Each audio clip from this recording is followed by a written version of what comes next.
ಫ್ಲಿಪ್ಕಾರ್ಟಲ್ಲಿ seller account create ಮಾಡ್ಕೊಳ್ಳೋದು ತುಂಬ ಕಾಂಪ್ಲಿಕೇಟೆಡ್ ಅಂತ ತುಂಬ ಜನ ಅಂದ್ಕೊಂಡಿರ್ತೀರ. ಬಟ್ ಆ ಥರ ಏನೂ ಇಲ್ಲ. ಬರೀ 2 ನಿಮಿಷದಲ್ಲಿ ನಿಮ್ಮ ಸೆಲ್ಲರ್ ಅಕೌಂಟ್ನ ಕ್ರಿಯೇಟ್ ಮಾಡ್ಕೊಬೋದು. ಅದು ಮೊಬೈಲಿಂದನೇ ಮಾಡಬಹುದು. ಸೊ ನಿಮಗೇನಾದ್ರೂ ಸೆಲ್ಲರ್ ಅಕೌಂಟ್ ಕ್ರಿಯೇಟ್ ಮಾಡ್ಕೊಳ್ಳೋದ್ರಲ್ಲಿ ಡೌಟ್ ಇದ್ದರೆ ಈ ವಿಡಿಯೋನ ಕಂಪ್ಲೀಟಾಗಿ ನೋಡಿ. ಸೊ ಇದಕ್ಕೆ ನಿಮಗೆ ಮೇಯ್ನಾಗಿ ಬೇಕಾಗಿರೋದು ಇಮೇಲ್ ID, ಫೋನ್ ನಂಬರ್ ಮತ್ತು ನಿಮ್ಮ GST ನಂಬರ್. ಇವು 3 ಇದ್ದರೆ ಸಾಕು, ನೀವು ಆರಾಮಾಗಿ ಫ್ಲಿಪ್ಕಾರ್ಟ್ ಅಕೌಂಟ್ನ ಕ್ರಿಯೇಟ್ ಮಾಡ್ಬೋದು. ಸೊ ಫಸ್ಟು ನೀವು ಗೂಗಲ್ ಕ್ರೋಮ್ಗೆ ಹೋಗಿ ಅಲ್ಲಿ seller.flipkart.com ಎಂಟರ್ ಮಾಡಿ.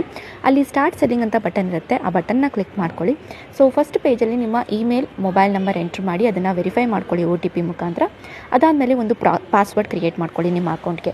So registered and continue click ಮಾಡಿದ್ರೆ ನೆಕ್ಸ್ಟು ನಿಮ್ಮ ಬಿಸ್ನೆಸ್ ಡೀಟೇಲ್ಸ್ ಕೇಳ್ತಾರೆ.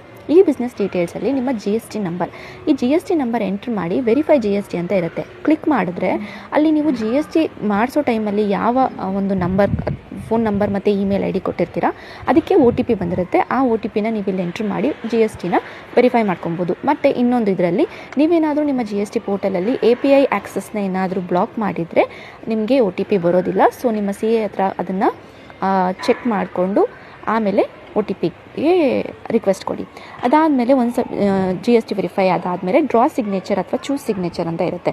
ಡ್ರಾ ಸಿಗ್ನೇಚರಲ್ಲಿ ನೀವು ಐದರ್ ಡ್ರಾ ಮಾಡ್ಬೋದು ಅಥವಾ ಚೂಸ್ ಸಿಗ್ನೇಚರ್ ನಿಮ್ಮ ಡಿಸ್ಪ್ಲೇ ನೇಮ್ ಎಂಟ್ರ್ ಮಾಡಿದ್ರೆ ಅಥವಾ ಸ್ಟೋರ್ ನೇಮ್ ಎಂಟ್ರ್ ಮಾಡಿದ್ರೆ ಅದೇ ಒಂದು ಫಾಂಟಲ್ಲಿ ಬರುತ್ತೆ. ಇದು ನಿಮ್ಮ ಲೇಬಲಲ್ಲಿ ಆಥರೈಸ್ಡ್ ಸಿಗ್ನೇಚರ್ ಆಗಿ ಯೂಸ್ ಮಾಡ್ಕೊತಾರೆ.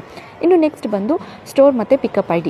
ಸೊ ಫಸ್ಟು ನಿಮ್ಮ ಫುಲ್ ನೇಮ್ ಕೇಳ್ತಾರೆ. ಅದಾದಮೇಲೆ ಡಿಸ್ಪ್ಲೇ ನೇಮ್ ಅಂದರೆ ಏನು, ಇಲ್ಲಿ ಸ್ಟೋರ್ ನೇಮ್ ನೀವೇನು ಎಂಟ್ರ್ ಮಾಡಬೇಕು ಅಂತಿದ್ದೀರಾ ಅದನ್ನು ಫುಲ್ ಎಂಟ್ರ್ ಮಾಡಿ. ಇದರಲ್ಲಿ ಯಾವುದೇ ರೀತಿಯಾದ ಸ್ಪೇಸ್ ಕೊಡಬಾರ್ದು. ಸೊ ಫುಲ್ ಒಂದು ಸೆಂಟೆನ್ಸ್ ಆಗಿ ನಿಮ್ಮ ಡಿಸ್ಪ್ಲೇ ನೇಮ್ ಎಂಟ್ರ್ ಮಾಡಿ. ಅದಾದಮೇಲೆ ಪಿಕಪ್ಗೆ ಒಂದು ಪಿನ್ ಕೋಡ್ ID. ಸೊ ನಿಮ್ಮ ಪಿನ್ ಕೋಡ್ನ ಇಲ್ಲಿ ಎಂಟರ್ ಮಾಡಿದ್ರೆ ಪಿಕಪ್ ಅವೈಲಬಲ್ ಇದೆಯಾ ಇಲ್ವಾ ಅಂತ ಗೊತ್ತಾಗುತ್ತೆ. ಒನ್ಸ್ ಅವೈಲಬಲ್ ಇದೆ ಅಂತ ಕನ್ಫರ್ಮೇಷನ್ ಆದಮೇಲೆ ನಿಮ್ಮ ಕಂಪ್ಲೀಟ್ ಪಿಕಪ್ ಅಡ್ರೆಸ್ನ ನೀವು ಇಲ್ಲಿ ಬರೀಬೋದು. ಅದಾದಮೇಲೆ ಸೇವ್ ಮಾಡ್ಕೊಳ್ಳಿ. ನೆಕ್ಸ್ಟ್ ಇರೋದು ಬ್ಯಾಂಕ್ ವೆರಿಫಿಕೇಷನ್. ಸೊ ಬ್ಯಾಂಕ್ ವೆರಿಫಿಕೇಷನಲ್ಲೂ ಅಷ್ಟೇ GSTಗೆ ಯಾವ ಬ್ಯಾಂಕ್ ಅಕೌಂಟ್ ಕೊಟ್ಟಿರ್ತೀರಾ ಅದರದ್ದು bank account number, IFSC code enter ಮಾಡಿ ಸಬ್ಮಿಟ್ ಕೊಟ್ಟರೆ ನಿಮಗೆ ಒಂದು ಪೆನಿ ಕನ್ಫರ್ಮೇಷನ್ ಅಂತ ಬರುತ್ತೆ. ಇದರಲ್ಲಿ ಏನಂದರೆ ಫ್ಲಿಪ್ಕಾರ್ಟ್ ಕಡೆಯಿಂದ ಒಂದಿಷ್ಟು ಅಮೌಂಟ್ನ ನಿಮಗೆ ನಿಮ್ಮ ಬ್ಯಾಂಕ್ ಅಕೌಂಟ್ಗೆ ಕ್ರೆಡಿಟ್ ಮಾಡ್ತಾರೆ. ಅದು ಎಷ್ಟು ಅಮೌಂಟ್ ಬಂದಿದೆ ಅದೇ ಅಮೌಂಟ್ನ ನೀವು ಇಲ್ಲಿ ಎಂಟ್ರ್ ಮಾಡಬೇಕಾಗುತ್ತೆ. ಎಂಟ್ರ್ ಮಾಡಿ ಕನ್ಫರ್ಮ್ ಅಂತ ಕೊಟ್ಟರೆ ಅಲ್ಲಿಗೆ ನಿಮ್ಮ ಬ್ಯಾಂಕ್ ಅಕೌಂಟ್ ಕೂಡ ವೆರಿಫೈ ಆಗುತ್ತೆ. ಇವಿಷ್ಟು ಮಾಡಿಕೊಂಡ್ರೆ ಆಯಿತು, ಫ್ಲಿಪ್ಕಾರ್ಟ್ ಸೆಲ್ಲರ್ ಅಕೌಂಟ್ ಕ್ರಿಯೇಟ್ ಆಗಿರುತ್ತೆ. ಸೊ ನೆಕ್ಸ್ಟು ಫ್ಲಿಪ್ಕಾರ್ಟ್ ಲಿಸ್ಟಿಂಗ್ ಮಾಡೋದು ಹೇಗೆ ಅನ್ನೋ ಕಂಪ್ಲೀಟ್ ವಿಡಿಯೋನ ನಾನು ನನ್ನ ಯೂಟ್ಯೂಬ್ ಚಾನಲಲ್ಲಿ ಅಪ್ಲೋಡ್ ಮಾಡಿದ್ದೀನಿ.